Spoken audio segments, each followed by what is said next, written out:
जी, good morning सभी को। Sir. Sir, आवाज आ रही है बिल्कुल साफ? Yes sir. Yes sir. Yes sir. एक मिनट रुकिए, इसको सेट कर लेते हैं। बोर्ड दिख रहा है साफ ना? Yes sir. Yes sir. तो लास्ट टाइम हम क्या कर रहे थे?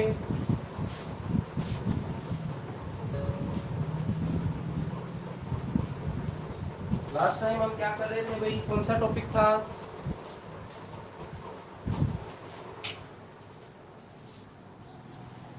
लास्ट टाइम के टॉपिक का नाम पता है?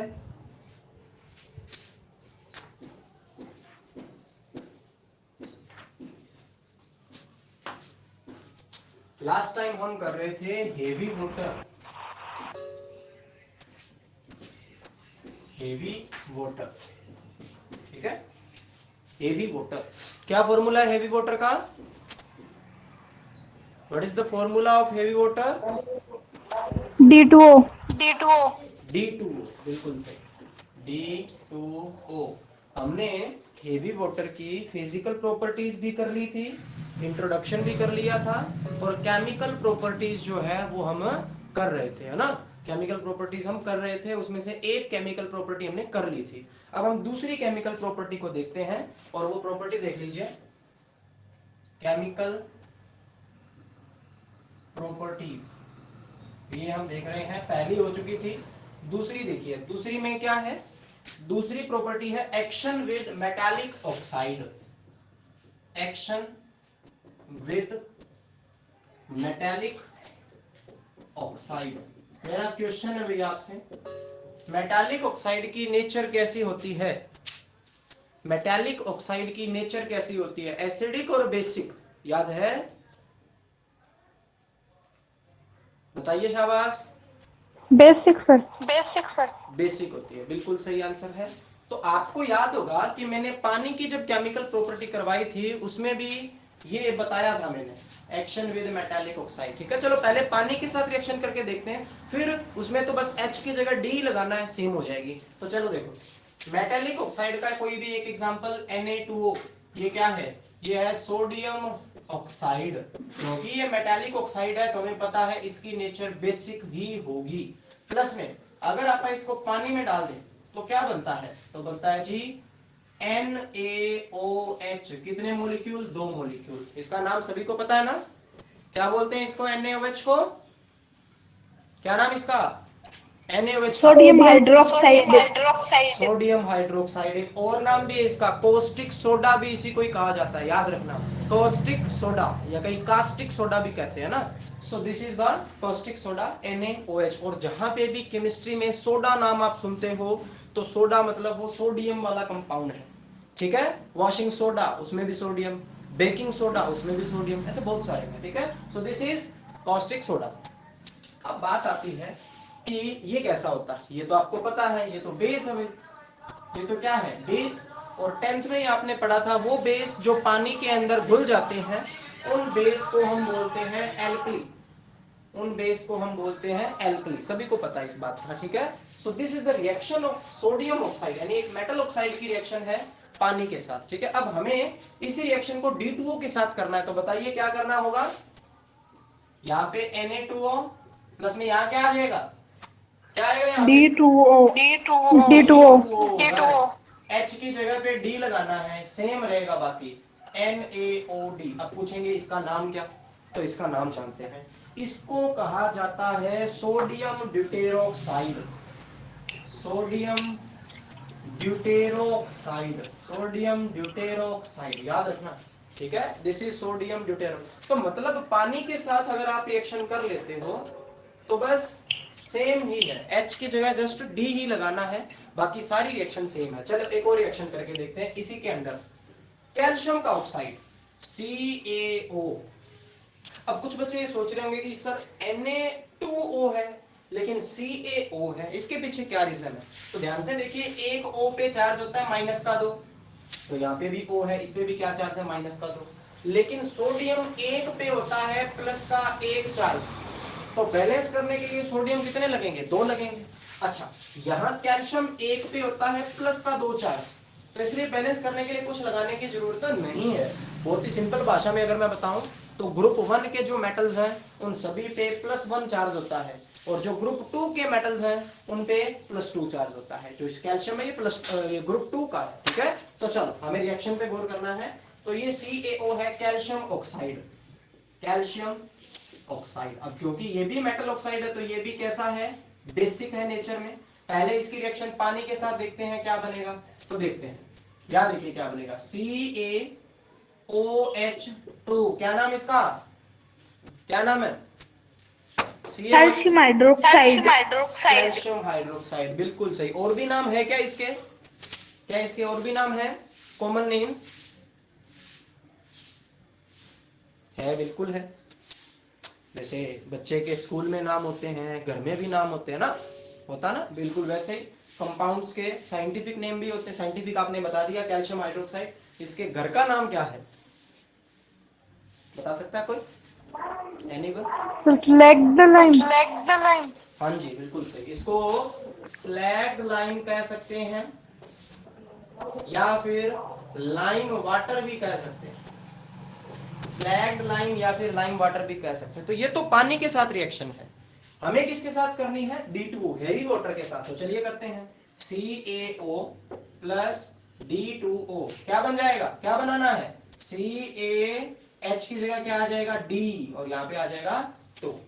इसका नाम क्या हो जाएगा, बता सकता है कोई इस कंपाउंड का नाम, ऊपर देखो, सोडियम ड्यूटेरोक्साइड, तो इसका क्या नाम होगा, कैल्शियम ड्यूटेरोक्साइड। बिल्कुल सही, बिल्कुल सही, कैल्शियम ड्यूटेरोक्साइड। ये हो गई जी रिएक्शन, स्क्रीनशॉट ले लीजिए, हो गई reaction. Action with metallic oxide, यानी हेवी वाटर की रिएक्शन किसके साथ, मेटालिक ऑक्साइड्स के साथ ये बनेंगे। सोडियम ऑक्साइड की रिएक्शन अगर करवाओगे तो सोडियम ड्यूटेरोक्साइड, कैल्शियम ऑक्साइड की रिएक्शन करवाओगे तो कैल्शियम ड्यूटेरोक्साइड। डन, डन हो चुकी है। Yes sir. ठीक है।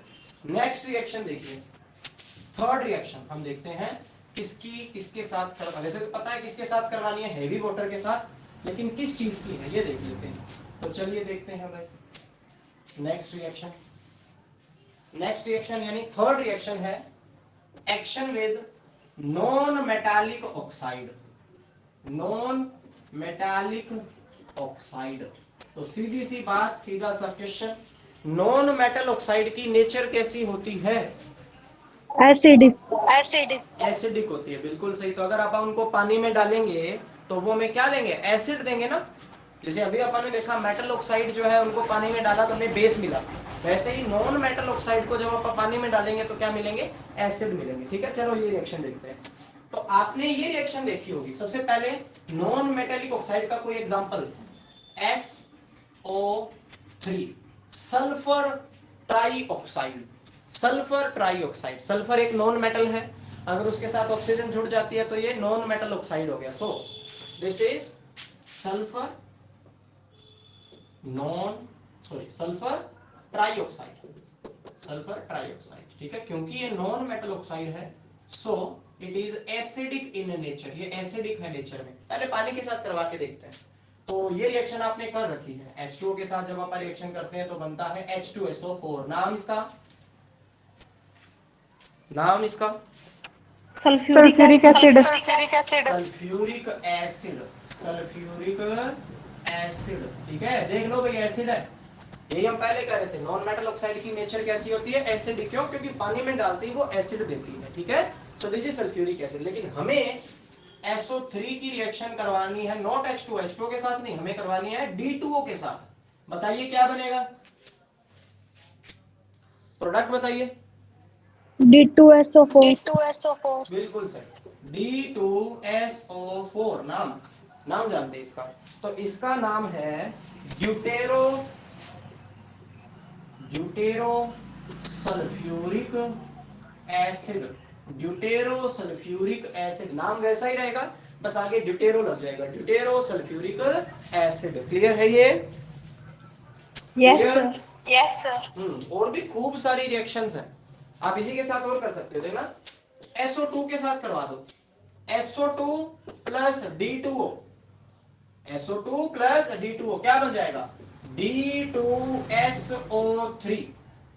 D2SO3। अब ध्यान से सुन लो, इधर देखो पहले, H2SO4 को कहा जाता है सल्फ्यूरिक एसिड, H2SO3 को क्या कहा जाता है, सल्फ्यूरस एसिड।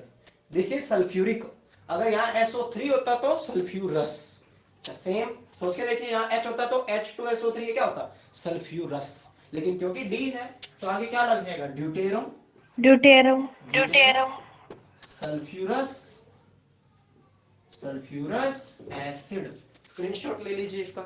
बाकी बुक के अंदर और भी रिएक्शंस हैं, आप याद रखने को कर सकते हो, लेकिन मेन मैकेनिज्म पता होना चाहिए आपको कि सिस्टम क्या है रिएक्शन का। स्क्रीनशॉट ले लिया जाए फटाफट इसका। नॉन मेटेलिक ऑक्साइड के साथ रिएक्शन किसकी, हेवी वाटर की, क्या बना भाई, पता ही था। अगर SO3 के साथ करवाओगे तो D2SO4 बनेगा, ड्यूटेरो सल्फ्यूरिक एसिड। अगर SO2 के साथ करवाओगे तो क्या बनेगा, D2SO3 बनेगा, ड्यूटेरो सल्फ्यूरिक एसिड। ठीक है, नेक्स्ट है, ये रिएक्शन हो चुकी है ना, ये रिएक्शन हो चुकी है। Yes sir. ठीक है, नेक्स्ट रिएक्शन देखिए।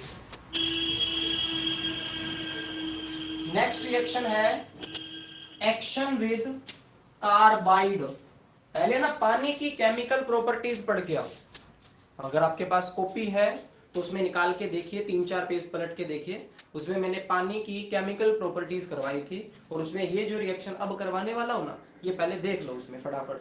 इतने में लिख देता, action with carbides, action with carbides, right hand. ऐसे तो बहुत सारे देखे हैं, लेकिन आप कार्बाइड वाली ही करेंगे। फोर्थ रिएक्शन है एक्शन विद कार्बाइड, कार्बाइड्स। ठीक है, चलो करके देखते हैं। पहले जो रिएक्शन मैंने आपको पानी के साथ करवा के दिखाई थी वो देख लीजिए। ये देखिए CaC2, this is calcium carbide. इसकी मैंने पानी के साथ आपको रिएक्शन करवा के दिखाई थी, H2O आप ले लेते थे। ठीक है, बनता क्या था, चलिए देखते हैं क्या बनता था। इसमें ये बनता था कि आपको 2 मॉलिक्यूल पानी के लेने पड़ते थे। अब देखो 2 मॉलिक्यूल पानी के, हमें पता है एक मॉलिक्यूल पानी में एक H होता है, एक OH होता है। अगर 2 मॉलिक्यूल पानी के हैं तो आपके पास 2 H हो जाएंगे और 2 ही OH हो जाएंगे। जो 2 OH है उनको कैल्शियम के साथ जोड़ दो, क्या बन जाता, कैल्शियम हाइड्रोक्साइड। अभी बनाया था, थोड़ा दिमाग का यूज करोगे ना, रिएक्शन अपने आप हो जाएगी। एक मॉलिक्यूल अगर पानी का है तो उसमें एक H एक OH, 2 मॉलिक्यूल पानी के हैं तो 2H 2OH, 2OH को कैल्शियम के साथ जोड़ दो, CaOH2 बन जाएगा। जो 2H बचे हैं उनको 2C के साथ जोड़ दो, क्या बन जाएगा, C2H2, C triple bond CHH। क्या होती है ये, पता है, 10th में पढ़ के आए हो।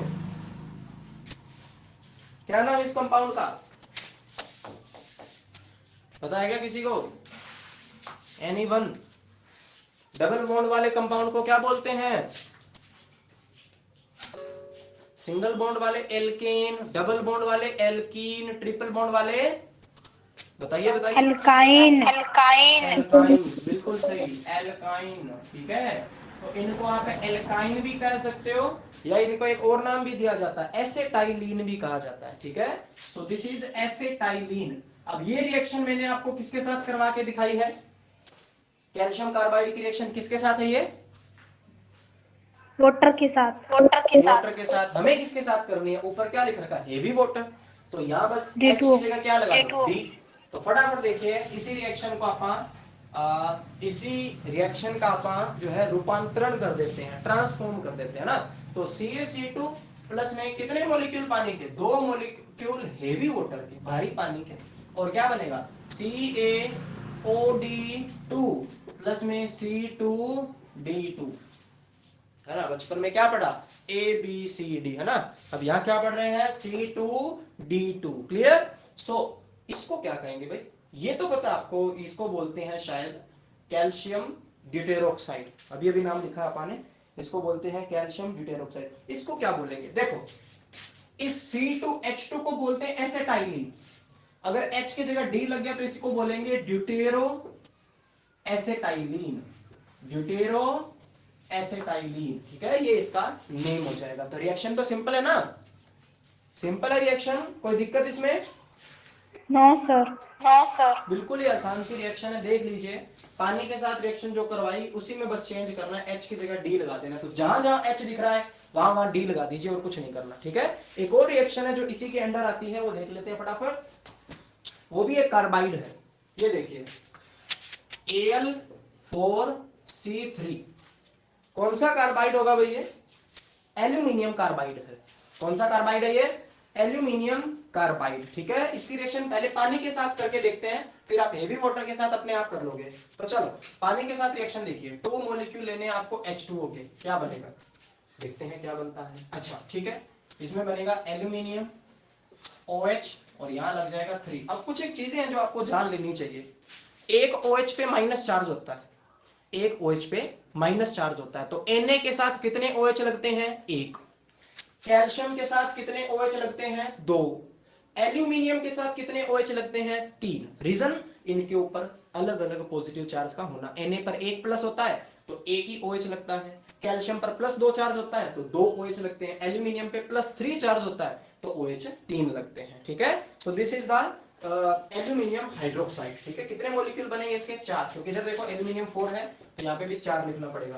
प्लस में 3 मॉलिक्यूल हमें मिलते हैं मीथेन के, CH4 याद है ना, CH4 याद है ना, क्या बोलते हैं CH4 को? ये तो कंपाउंड पता ही होगा सभी को, CH4 क्या नाम है मीथेन। CH4 का? मीथेन, बिल्कुल सही।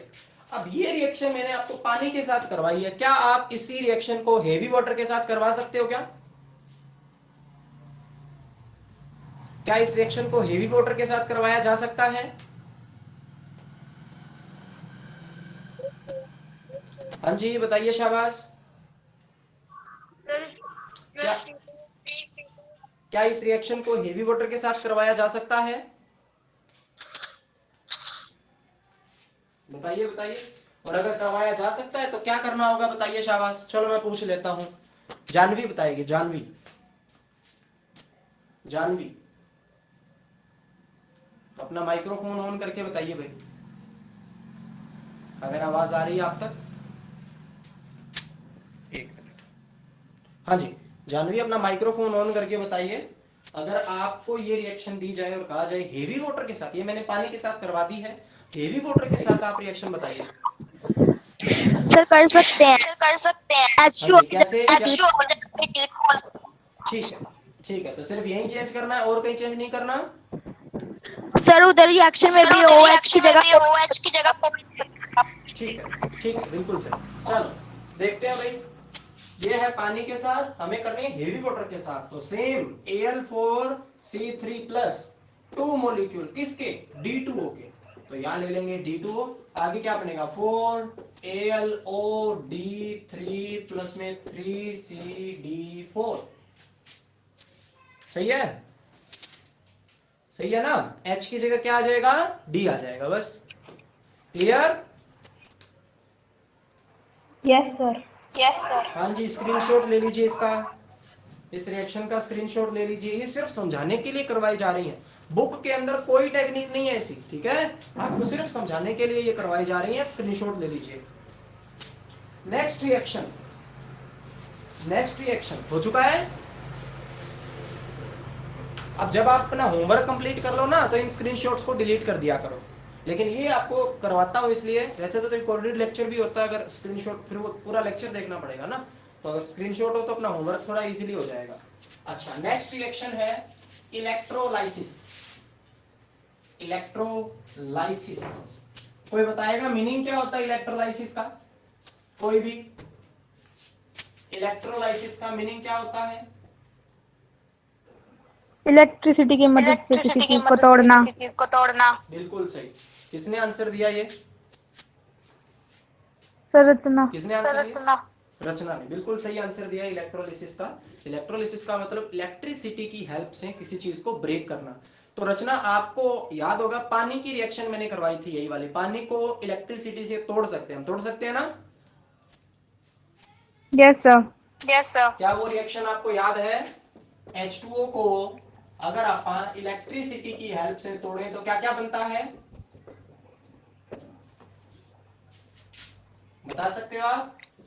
H2 और O2। H2 और O2। बिल्कुल सही, H2 प्लस में O2, यानी एक तरफ हाइड्रोजन बनेगी, एक तरफ ऑक्सीजन बनेगी। एनोड पर हाइड्रोजन और कैथोड पर ऑक्सीजन। बैलेंस करने के लिए यहाँ पे भी 2 लगा देते हैं, यहाँ पे भी 2 लगा देते हैं। ठीक है, ये तो है पानी की रिएक्शन। लेकिन हमें किसकी रिएक्शन करनी है, हेवी वाटर के साथ। तो क्या करना है, H की जगह पे D लगाना है, बस H की जगह पे D, H की जगह पे D, O की जगह पे तो O ही रहेगा, H की जगह पे क्या लगाना है, D। अब दिक्कत ये, पानी को तोड़ते हैं तो हाइड्रोजन और ऑक्सीजन मिलती है, हेवी वाटर को तोड़ा तो ये तो ऑक्सीजन है, ठीक है, ये क्या है, ये क्या चीज है, तो चलिए इसका नाम जान लेते हैं। This is deuterium. ये क्या है भाई, ये क्या है, ड्यूटीरियम। इसको ड्यूटीरियम कहा जाता है। जैसे आपका हाइड्रोजन है ना, हाइड्रोजन का पहला आइसोटोप प्रोटियम, दूसरा ड्यूटीरियम, तीसरा ट्रिटियम। तो जब आप D2O को तोड़ोगे इलेक्ट्रिसिटी की मदद से तो आपको ड्यूटीरियम और ऑक्सीजन मिल जाएगा। क्लियर है ये क्लियर? हाँ जी, क्लियर है ये? Yes sir। Yes sir। को ब्रेक किया, वैसे इसको ब्रेक किया है ना। तो थोड़ा सा खुद सोच लीजिएगा, जैसे H पे प्लस चार्ज होता है तो D पे भी प्लस। कैटायन, कैटायन किधर जाते हैं, कैथोड की तरफ। तो ये और ये मिलेंगे कैथोड पर, ये और ये मिलेंगे एनोड पर। इसी के साथ छठी रिएक्शन भी कर ही लेते हैं अपन, 6th रिएक्शन। अच्छा, आपको याद होगा मैंने आपको एक चीज करवाई थी, हाइड्रेट, हाइड्रेट्स, याद है, हाइड्रेट्स। कोई बताएगा क्या होता है hydrate? What are hydrates? Anyone?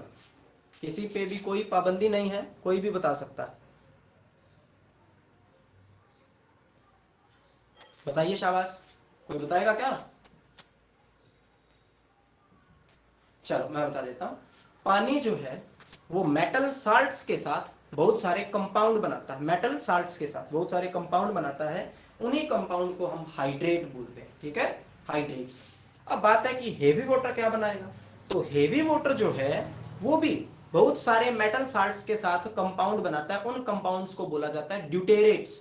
पानी जो बनाता है हाइड्रेट, ये हेवी वाटर जो बनाता है उनको बोलते हैं ड्यूटेरेट्स, ठीक है। तो चलिए, ये है अपनी छठी रिएक्शन, फॉर्मेशन ऑफ ड्यूटेरेट्स, ठीक है। इन पेजेस की जो मेरे पास मॉडर्न, हाँ मेरे पास कई फोन भी आए थे, सर का भी फोन आया था, विजय सर का भी, वो पूछ रहे थे कि भाई कौन सी बुक लगानी है। तो भाई सिंपल सी बात है, देखो एनसीईआरटी तो आपको पता है होनी ही चाहिए हर बच्चे के पास। उसके बाद कोई बच्चे, जैसे अलग अलग टाइप के बच्चे होते हैं, कुछ बच्चों को हेल्थ बुक की जरूरत ही नहीं पड़ती, उनको लगता है कि एनसीईआरटी से हो जाएगा, तो फालतू के पैसे लगाने का कोई फायदा नहीं है। लेकिन कुछ बच्चे ऐसा सोचते हैं कि भाई हमें फालतू पढ़ना है, यानी बुक लेके आएंगे तो उसको वेस्ट में नहीं रखेंगे, उसको पढ़ेंगे। तो वो बच्चे जरूर बढ़िया से बढ़िया बुक लेके आए। मैं मॉडर्न पिछले साल भी मैंने पढ़ाई है, इस साल भी पढ़ा रहा हूँ, तो मैं मॉडर्न से पढ़ा रहा हूँ, ठीक है। आपकी मर्जी, आपको अगर पुरानी बुक प्रदीप की मिल रही है तो आप प्रदीप यूज करिए, पुरानी बुक मॉडर्न की मिल रही है तो मॉडर्न की यूज करिए, ठीक है। और अगर आप नहीं लेके आ रहे हो तो आपकी मर्जी है, कोई सी भी लेके आइए। मेरे पास मॉडर्न है ये, ठीक है, तो आपकी मर्जी है। आप मैं जब आपको पिक्स भेजता हूँ तो आप उसमें लैंग्वेज पढ़ के देखिए कि आपको समझ में आती है क्या। अगर वो समझ में आ रही है तो मॉडर्न ले लीजिए, अगर नहीं आ रही है तो प्रदीप फॉलो कर लीजिए, आपकी मर्जी, ठीक है।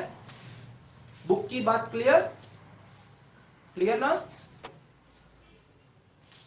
बुक के लिए किसी भी बच्चे का कोई डाउट है बुक के लिए?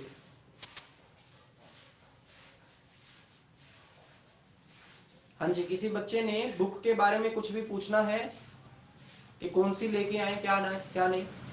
अभी मैंने बताया सब कुछ। एनसीईआरटी सभी के पास है ना?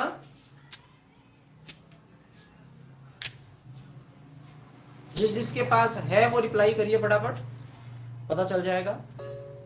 कंपलसरी कौन सी है कामना? कोई भी, एनसीईआरटी कंपलसरी है, एनसीईआरटी कंपलसरी है, ठीक है। उसके बाद मॉडर्न प्रदीप कंपलसरी नहीं है। आप ना लेके आओ तो मत लेके आओ। अगर आपको खुद को पढ़नी है, आप अपना बेस तैयार करना चाहते हो, कि आप ये चाहते हो कि 4 लाइनों के बजाय मेरे को 10 लाइनें मिले अच्छे से तो पढ़ने के लिए, तो आप मॉडर्न या प्रदीप भी लेके आ सकते हो, ठीक है। मैं मना ही नहीं कर रहा, लेकिन अगर आप ला के जस्ट रख दोगे कि ठीक है भाई, या दिखाने के लिए लेके आओगे तो फायदा नहीं है। चलो नेक्स्ट रिएक्शन देखते हैं, फॉर्मेशन ऑफ ड्यूटेरेट्स। तो जैसे मैंने बताया पानी की तरह ही हेवी वाटर जो है वो भी बहुत सारे कंपाउंड्स के साथ लग जाता है और जो कंपाउंड बनाता है उनको ड्यूटेरेट्स कहते हैं। एग्जांपल देख लीजिए, CuSO4 डॉट 5D2, ये देखो ये मेटल साल्ट है, उसके साथ 5 मॉलिक्यूल पानी हेवी वाटर के जो है चिपक रहे हैं। उसके बाद और भी हैं, बहुत सारे हैं ऐसे, Na2SO4 डॉट 10D2, तो ये है ड्यूटेरेट्स, इन्हीं को ड्यूटेरेट्स कहा जाता है। ठीक है, इन्हीं को क्या बोला जाता है, ड्यूटेरेट्स। प्रदीप की है जी, ठीक है सोनम, कोई दिक्कत नहीं है। प्रदीप है, जानवी, प्रदीप है तो कोई दिक्कत नहीं है। ठीक है, कोई दिक्कत नहीं, उसको पढ़ना है बस अच्छे से। तो ये देखिए ये ड्यूटेरेट्स हैं, मेटल साल्ट के साथ हेवी वाटर के मॉलिक्यूल एसोसिएट हो जाते हैं, ड्यूटेरेट्स कहलाते हैं। ठीक है, ये हो गया ड्यूटेरेट्स। अब नेक्स्ट है सेवंथ प्रॉपर्टी, सेवंथ, फिर इकट्ठा ही स्क्रीनशॉट ले लेना, बायोलॉजिकल प्रॉपर्टीज, बायोलॉजिकल प्रॉपर्टीज। तो ये क्या है भाई, देख लेते हैं फटाफट, बायोलॉजिकल प्रॉपर्टीज। तो इसमें ये दे रखा है कि जो हेवी वाटर होता है वो प्लांट्स और एनिमल्स के लिए बहुत ही ज्यादा इंजरियस होता है। प्लांट, एनिमल, और एनिमल में ह्यूमन बीइंग आ जाता है, तो प्लांट, एनिमल और ह्यूमन बीइंग के लिए बहुत ही ज्यादा खतरनाक है ये पानी। क्यों? क्योंकि अगर आप इसको ड्रिंक करोगे तो आपके बॉडी में जितनी भी रिएक्शंस हो रही हैं उन सभी रिएक्शंस को ये ड्यू टू हेवीनेस होने की वजह से ये उन सभी रिएक्शन को स्लो डाउन कर देगा। ठीक है, जैसे साइकिल के ऊपर एक भारी भरकम, साइकिल पहले फुल स्पीड से चल रही थी, लेकिन एक भारी भरकम अगर इंसान उस पर बैठ जाए तो जैसे साइकिल की स्पीड कम हो जाती है, बिल्कुल वैसे ही ये हेवी वाटर अगर आप ड्रिंक करोगे तो आपके बॉडी में होने वाली सारी रिएक्शंस क्या हो जाएंगी, स्लो डाउन हो जाएगी, जिससे डेथ भी हो सकती है। ठीक है, तो ये बहुत ही ज्यादा खतरनाक है। ठीक है, ये क्लियर हुआ, बायोलॉजिकल प्रॉपर्टीज क्लियर, क्या क्लियर है? हाँ जी, ठीक है, स्क्रीनशॉट ले लीजिए। इसके बाद हम पढ़ते हैं use of heavy water, heavy water कहां इस्तेमाल किया जाता है, फटाफट स्क्रीनशॉट लीजिए इसका। हो गया? यस। हाँ जी, हो गया ना? ठीक है, ठीक है। अब हम देखते हैं यूज कहां है। ये अगर पी नहीं सकते तो क्या कर सकते हैं इसका, किस लिए बनाया गया? यूरे क्या पागल था? क्या यूरे पागल था? नहीं, इसके हेवी वाटर के अलग अलग जगह यूज हैं। ठीक है, कहा? सबसे पहले as a moderator, as a moderator, बड़े बड़े न्यूक्लियर रिएक्टर जो होते हैं जिनमें न्यूक्लियर रिएक्शंस करवा करवा के बिजली बनाई जाती है, विद्युत बनाई जाती है, इलेक्ट्रिसिटी बनाई जाती है, उनमें हेवी वाटर का इस्तेमाल किया जाता है। मैं पूरी लाइन पढ़ के आपको बताता हूं, इसमें लिख रखा है कि हेवी वाटर का यूज जो है न्यूक्लियर रिएक्टर में किया जाता है एज अ मॉडरेटर, मॉडरेटर के रूप में। ठीक है, काम क्या होता है, क्योंकि ये जो है फास्ट मूविंग न्यूट्रॉन, जो न्यूक्लियर रिएक्टर होते हैं ना उसमें न्यूट्रॉन जो है वो फास्टली मूव करते हैं, तो उन फास्टली मूविंग न्यूट्रॉन्स को स्लो डाउन करने के लिए इसका हेवी वाटर का इस्तेमाल किया जाता है। किस फॉर्म में? मॉडरेटर की फॉर्म में। किसके अंदर? न्यूक्लियर रिएक्टर के अंदर। तो ये तो इसका पहला यूज। दूसरा यूज है tracer, as a tracer compound, tracer compound, tracer, trace करना, ट्रेस करना। ठीक है, तो एक ट्रेसर कंपाउंड के रूप में भी इसको इस्तेमाल किया जाता है। नॉर्मल पानी के साथ रिएक्शन करवाएंगे तो बहुत सारे हाइड्रोजन जो है उसको आप डिटेक्ट नहीं कर पाएंगे, ट्रेस नहीं कर पाएंगे, लेकिन बहुत सारी केमिकल रिएक्शंस कि वो होती कैसे हैं, उनकी मैकेनिज्म स्टडी करने के लिए हेवी वाटर का इस्तेमाल किया जाता है एज अ ट्रेसर, ट्रेसर के रूप में। ठीक है, उसको डिटेक्ट करने के लिए भी, मैकेनिज्म हो कैसे रही है, रिएक्शन कैसे हो रही है, ठीक है, उसका पता लगाने के लिए। और तीसरा है NMR, nuclear magnetic resonance spectroscopy, ये एक बहुत ही इंपॉर्टेंट टेक्निक है। एनएमआर, न्यूक्लियर मैग्नेटिक रेजोनेंस, यानी न्यूक्लियस की मदद से जो मैग्नेटिक मूवमेंट प्रोड्यूस होता है उनकी जो स्टडी होती है ना उसको बोलते हैं एनएमआर स्पेक्ट्रोस्कोपी। उसमें भी हैवी वाटर का कुछ ना कुछ इस्तेमाल होता है। ठीक है, और फोर्थ जो है, फोर्थ इसका जो यूज है वो है ड्यूटेरियम बनाने के लिए। फोर्थ इसका जो यूज है वो क्या है? For preparation of deuterium. Deuterium अगर आपको चाहिए, ड्यूटेरियम का फॉर्मूला D2, हाइड्रोजन का फॉर्मूला H2, ड्यूटेरियम का फॉर्मूला D2। अगर D2 बनाना है तो तो हेवी वाटर का जरूरत पड़ेगा कैसे, अभी तो करवाया था, D2O को तोड़ दो इलेक्ट्रिसिटी की हेल्प से, क्या बन जाएगा D2 प्लस में O2, यहाँ पे भी 2 यहाँ पे भी 2। दीज वर यूजेस, ये यूज थे भाई हेवी वाटर के, ठीक है, क्लियर हुआ, हेवी वाटर के यूज क्लियर है क्या? Yes sir. Yes, sir. 3 या 4 यूज हैं जो आपने ढंग से अच्छे से जो है तैयार करने हैं, ठीक है। मॉडरेटर के रूप में in nuclear reactor to slow down the fast moving neutrons, tracer compound के रूप में इसका इस्तेमाल किया जाता है बहुत सारी रिएक्शंस की मैकेनिज्म्स को स्टडी करने के लिए। एनएमआर स्पेक्ट्रोस्कोपी एक बहुत ही बड़ी ब्रांच है जो आप जब आगे केमिस्ट्री में जाते हो तब आप पढ़ते हो इसको, उसमें एज ए रेफरेंस, एक रेफरेंस की तरह यूज करने के लिए इसको यूज किया जाता है। और ये चौथा है ड्यूटेरियम बनाने के लिए जो आपके सामने है। नेक्स्ट जो टॉपिक है वो है liquid hydrogen as a fuel. Liquid hydrogen as a fuel, यानी लिक्विड हाइड्रोजन को क्या फ्यूल के रूप में इस्तेमाल किया जा सकता है या नहीं किया जा सकता है। This is the last topic of our chapter, liquid hydrogen as a fuel. तो हम फ्यूल किस लिए यूज करते हैं भाई, कोई बताएगा? फ्यूल किस लिए यूज किए जाते हैं? ईंधन, बताएगा कोई? फ्यूल किस लिए इस्तेमाल करते हैं? फूड किस लिए खाते हैं आपका? फूड खाया जाता है एनर्जी बनाने के लिए। एनर्जी बनाने के लिए, बिल्कुल सही, एनर्जी बनाने के लिए। वैसे ही जो बाइक है, गाड़ियां हैं, बसें हैं, ट्रेनें हैं, उनमें भी फ्यूल डाला जाता है, वो भी उनके लिए एक टाइप का खाना है, उनको भी एनर्जी चाहिए। तो हम फ्यूल्स को बर्न करते हैं ताकि उनसे एनर्जी हमें मिल सके, ठीक है। अलग अलग फ्यूल्स का इस्तेमाल किया जाता है। जब आप फ्यूल्स को बर्न करते हो या कंबशन करते हो, फ्यूल्स का दहन करते हो, तब आपको अलग अलग अमाउंट में जो है एनर्जी मिलती है। तो आपकी कोई सी भी बुक हो, एनसीईआरटी मॉडर्न प्रदीप, उसमें एक टेबल बनी हुई है, उसमें अलग अलग फ्यूल्स की कंपैरिजन करी हुई है, जैसे कि डाई हाइड्रोजन, हाइड्रोजन जिसको आप स्टडी कर रहे हैं, और उसके बाद एलपीजी, सीएनजी, ठीक है, और मीथेन, एक लिख रखा ओक्टेन, ओक्टेन हो गया, या पेट्रोल, डीजल, गैसोलीन, अलग अलग जो अपने फ्यूल्स हैं उनके बारे में लिख रखा है कि कौन कितनी एनर्जी देता है। तो अगर इनमें आप देखें तो बाई मास, यानी मास के हिसाब से जो डाई हाइड्रोजन है वो सबसे ज्यादा एनर्जी रिलीज करता है, ठीक है, सबसे ज्यादा एनर्जी जो है रिलीज करता है जब आप डाई हाइड्रोजन को बर्न करते हैं। किस बेस पे? मास के बेस पे। तो on the basis of mass di hydrogen बहुत ही ज्यादा एनर्जी रिलीज करता है बाकी जो फ्यूल्स हैं उनसे। इसमें जस्ट पढ़ने वाला है, मैं आपको पढ़ के बता देता हूं मीनिंग क्या है, ठीक है। सो डाई हाइड्रोजन बाई मास के हिसाब से डाई हाइड्रोजन जो है वो बहुत ज्यादा एनर्जी रिलीज करता है देन इवन गैसोलीन, यानी ओक्टेन या जो भी ये फ्यूल्स हैं उनसे भी ज्यादा, ठीक है। और एक चीज और इसके अंदर ये है कि जब ये बर्न होगा तो जो पोल्यूटेंट है, पोल्यूटेंट यानी पोल्यूशन जो है वो भी बहुत ही कम होता है, ठीक है, नेग्लिजिबल होता है। उसके बाद लिख रखा है liquid hydrogen is used as an important rocket fuel. बिल्कुल सही। देखो भाई, जो लिक्विड हाइड्रोजन है ये एक इंपॉर्टेंट रॉकेट फ्यूल है, याद रखना। रॉकेट के अंदर फ्यूल का इस्तेमाल जो है किया जाता है लिक्विड डाई हाइड्रोजन की फॉर्म में। जो रॉकेट फ्यूल के रूप में अगर कोई भी कंपाउंड यूज होता है तो उसकी प्राइमरी कंडीशन क्या होती है कि उसका मास कम से कम होना चाहिए और एंथैल्पी ऑफ कंबशन यानी बर्न करने पर ज्यादा एनर्जी जो है उसको प्रोड्यूस करने चाहिए। दो कंडीशन है। अगर कोई भी आपसे पूछे कि रॉकेट फ्यूल बढ़िया कौन सा है तो आप कहोगे कि जिसका मास सबसे कम है और एंथैल्पी ऑफ कंबशन यानी जलने पर जो ज्यादा एनर्जी प्रोड्यूस करता है वही बढ़िया फ्यूल है। हाइड्रोजन का सभी को पता है मास बहुत ही कम होता है और इसकी बर्न करने पर ये काफी ज्यादा मात्रा में जो है एनर्जी प्रोड्यूस करता है, इसीलिए ये इंपॉर्टेंट रॉकेट फ्यूल आपको सभी को पता होना चाहिए।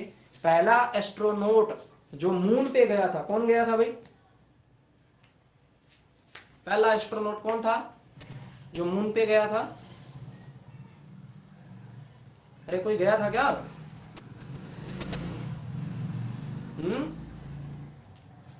किसी को नहीं पता? सर। हाँ जी,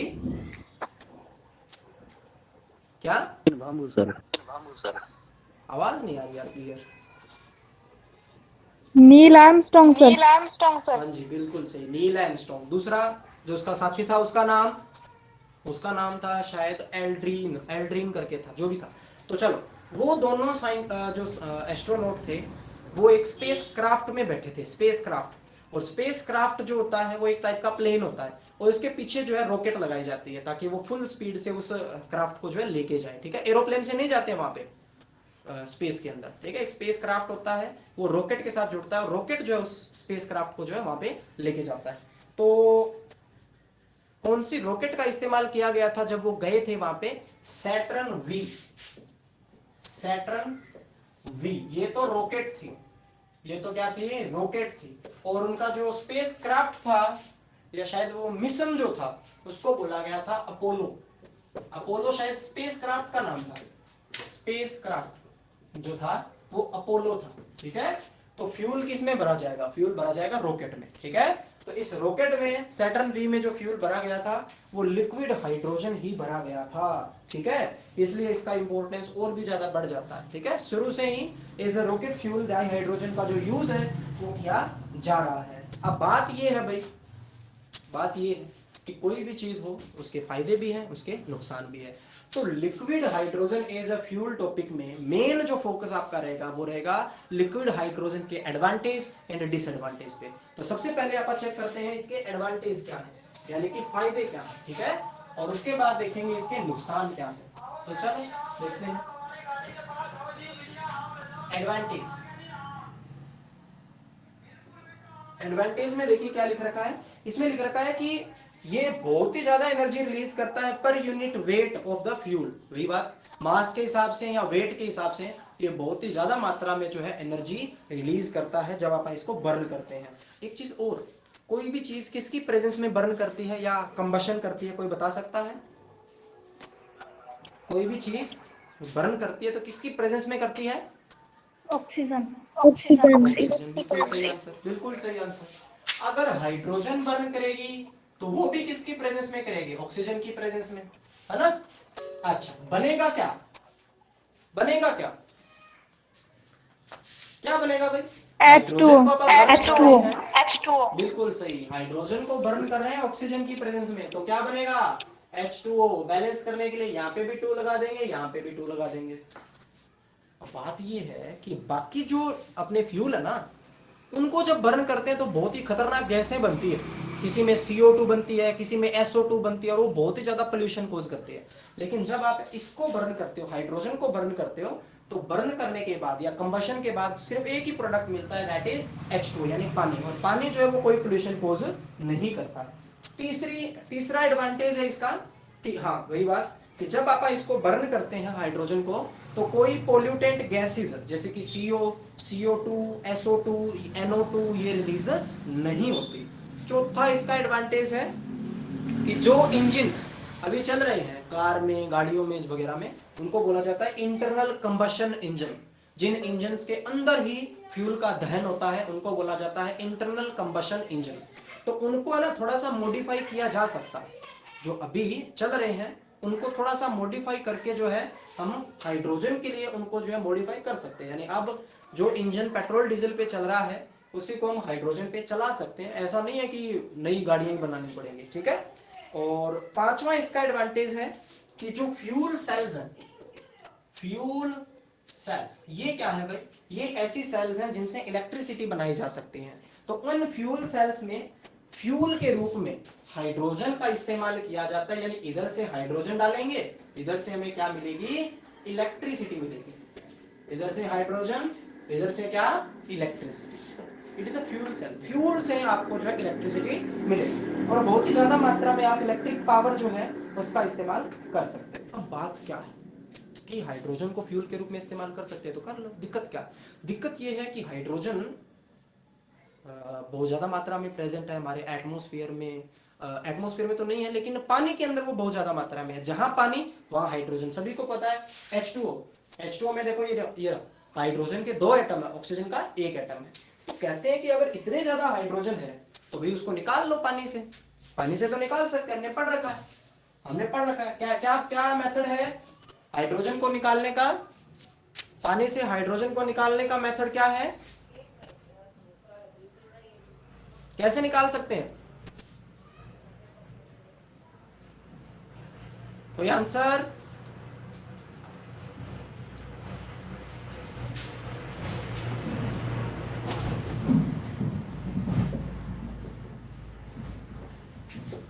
पानी से हाइड्रोजन को निकाला जा सकता है अगर आप क्या कर दो, इलेक्ट्रोलिसिस कर दो, है ना। इलेक्ट्रिसिटी की मदद से पानी को तोड़ा जा सकता है हाइड्रोजन एंड ऑक्सीजन में।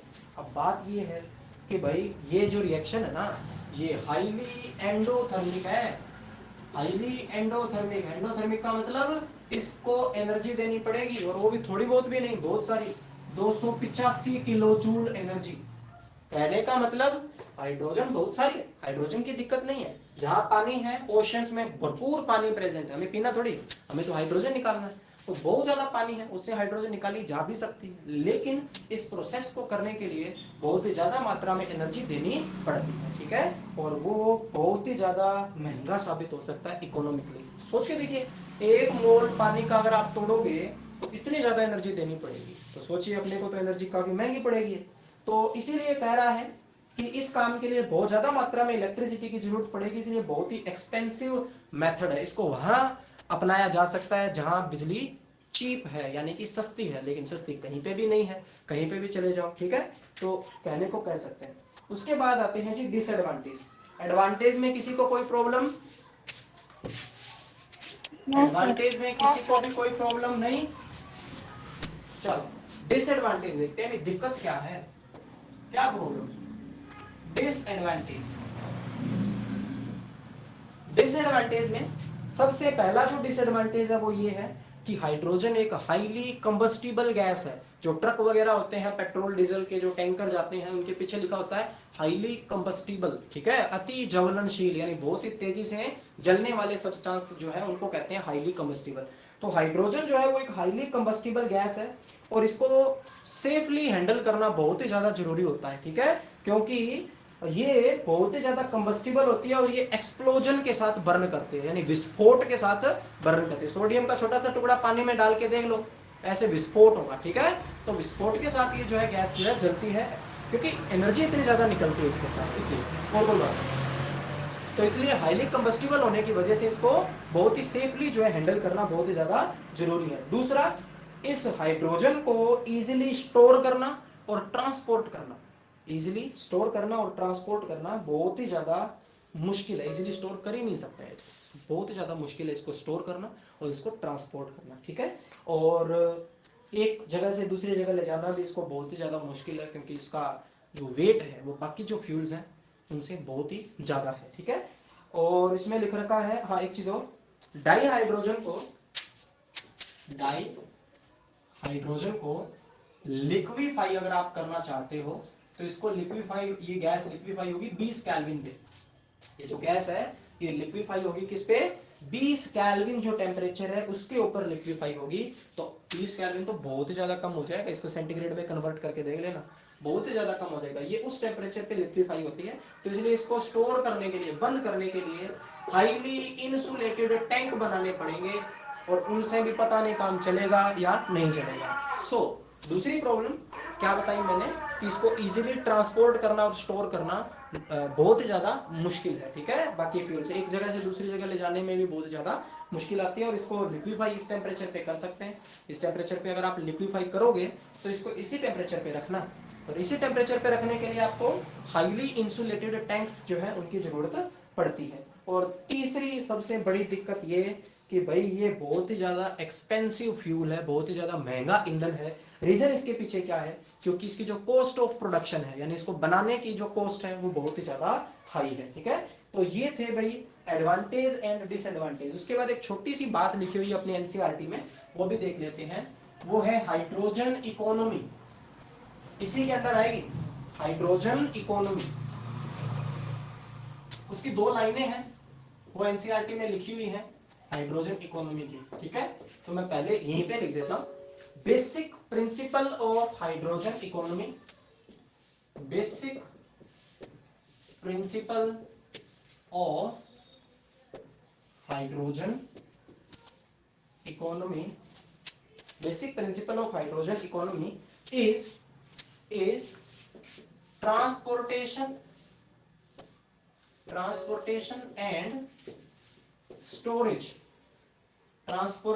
and storage of liquid or gaseous dihydrogen, of liquid or gaseous dihydrogen. ठीक है, आप इतने इस लाइन की हिंदी बनाइए। एक और लाइन है, मैं वो लिख देता हूं। इसमें लिख रखा है hydrogen is considered, hydrogen is considered to be, hydrogen is considered to be a possible source, a possible source of clean energy, clean energy। इसमें लिख रखा है हाइड्रोजन इकोनॉमी के बारे में, ये दो बातें लिखी हुई हैं, दोनों का मीनिंग समझते हैं कि क्या मीनिंग है। तो पहली लाइन का मीनिंग देखिए, ये कहता है कि हाइड्रोजन इकोनॉमी की बेसिक प्रिंसिपल क्या है कि लिक्विड और गैसियस डाइहाइड्रोजन का स्टोरेज करना और ट्रांसपोर्टेशन करना, बस ये बेसिक प्रिंसिपल है किसकी, हाइड्रोजन इकोनॉमी की, कि लिक्विड फॉर्म में या गैसियस फॉर्म में डाइहाइड्रोजन का स्टोरेज और ट्रांसपोर्टेशन। एक तो ये आती है उसके अंदर। दूसरी बात, हाइड्रोजन को कंसीडर किया जाता है, हाइड्रोजन जो उसको कंसीडर किया जाता है कि वही एक पॉसिबल सोर्स है क्लीन एनर्जी का, क्योंकि बाकी जितने भी फ्यूल के हमारे पास साधन हैं बहुत ही ज्यादा पोल्यूशन कोज करते हैं। तो इसको समझना चाहिए या समझते हैं एक पॉसिबल सोर्स, यही एक स्रोत है, ये सोर्स है जो क्लीन एनर्जी हमें दे सकता है, बिना पोल्यूशन वाली एनर्जी हमें दे सकता है। और आपको जानकर के अति प्रसन्नता होगी, खुशी होगी क्या कि इंडिया के अंदर एक पायलट प्रोजेक्ट जो है वो चलाया गया कि डाई हाइड्रोजन को यूज किया जाएगा 4 व्हीलर जो व्हीकल्स है उनके अंदर। अक्टूबर 2005 की बात है, उसमें ये प्रोजेक्ट जो है लॉन्च किया गया था और उसमें एक आ गया था कि रनिंग ऑटोमोबाइल्स को रन करने के लिए इसका इस्तेमाल करेंगे। ठीक है, तो उस टाइम जो सीएनजी पे चलने वाले ईंधन है उसमें 5% डाई हाइड्रोजन को जो है मिक्स किया गया था, यानी 95% सीएनजी, पहले तो था 100% सीएनजी, अब क्या हो गया 95% सीएनजी प्लस में 5% जो है हाइड्रोजन जो है उसमें मिक्स करी गई थी। रिजल्ट चेक किए गए, उसके बाद अगर उनको बेटर लगा तो वो धीरे धीरे अमाउंट जो है उसको बढ़ाते गए। तो ये था भाई आपका चैप्टर, और चैप्टर आपका कंप्लीट हो चुका है हाइड्रोजन। नेक्स्ट चैप्टर बहुत ही जल्दी शुरू करेंगे। अब तब तक के लिए अपना होमवर्क सुन लीजिए, रिटर्न वर्क आपका कंप्लीट होना चाहिए। कब तक आपको टाइम, आज क्या बार हो गया, क्या बार आज, मंडे। मंडे, ठीक है। तो मंडे से अब नेक्स्ट क्लास आपकी होगी ट्यूसडे को नहीं, वेडनेसडे और थर्सडे, ठीक है। थर्सडे तक का आपके पास टाइम है, और थर्सडे के बाद जो है, मतलब अगर जिसने कॉपी कंप्लीट कर रखी है वो तो मेरे को आज से शो करना शुरू करें, जिन्होंने कंप्लीट नहीं कर रखी है मैं उनकी बात कर रहा हूँ, ठीक है। और एक चीज़ मैं और बता देता हूँ, बहुत सारे बच्चे ऐसे हैं जो 1-2 मिनट क्लास अटेंड करते हैं उसके बाद चले जाते हैं। तो एक सिंपल सी बात बताता हूँ, इसके अंदर सारी की सारी अटेंडेंस जो है वो रिकॉर्ड होती है, ठीक है। सभी को पता भी होगा इस बात का, कितने परसेंट बच्चों ने, कितने बच्चों ने कितनी परसेंट क्लास को अटेंड किया, ये भी पता इसमें चलता है, ठीक है। तो आप इसकी टेंशन मत लीजिए कि भाई एक बार प्रेजेंट हो जाएंगे तो बस काम चल जाएगा। ध्यान रखिए अपना, और रेगुलर जो है क्लास जो है उनको अटेंड करिए, ठीक है। हाँ, तो होमवर्क की बात कर रहा था, वो तो बात हो गई लिखने वाली। अब बात आती है पढ़ने वाली। जब भी स्कूल ओपन होंगे, चाहे 21 जून से, चाहे 1 जुलाई से, चाहे 11 जुलाई से, चाहे सितंबर में, चाहे अक्टूबर में, कभी भी खुले, लेकिन जब भी खुलेंगे जितना भी वर्क होगा सारे का टेस्ट होना है और सभी बच्चों का होना है। उसके बाद ये नहीं एक्सक्यूज होगा कि मैंने तो लगाई नहीं थी जी, मैंने ये नहीं थी जी, वो नहीं थी जी, ठीक है। तो ये याद रखें आप कि टेस्ट जो है जब स्कूल ओपन होंगे तभी होना है, इतने कोई टेस्ट नहीं है। तो आप जो चीज रेगुलर करवाई जा रही है उसको रेगुलर पढ़ते रहिए, ठीक है। लिखने वाला काम आपका जो है टाइम टू टाइम चेक किया जाएगा ऑनलाइन, और वो भी इसी ऐप के अंदर आपको जो है अपलोड करना होगा, ओके। कोई डाउट किसी बच्चे को इस चैप्टर से, इस चैप्टर में से? No sir.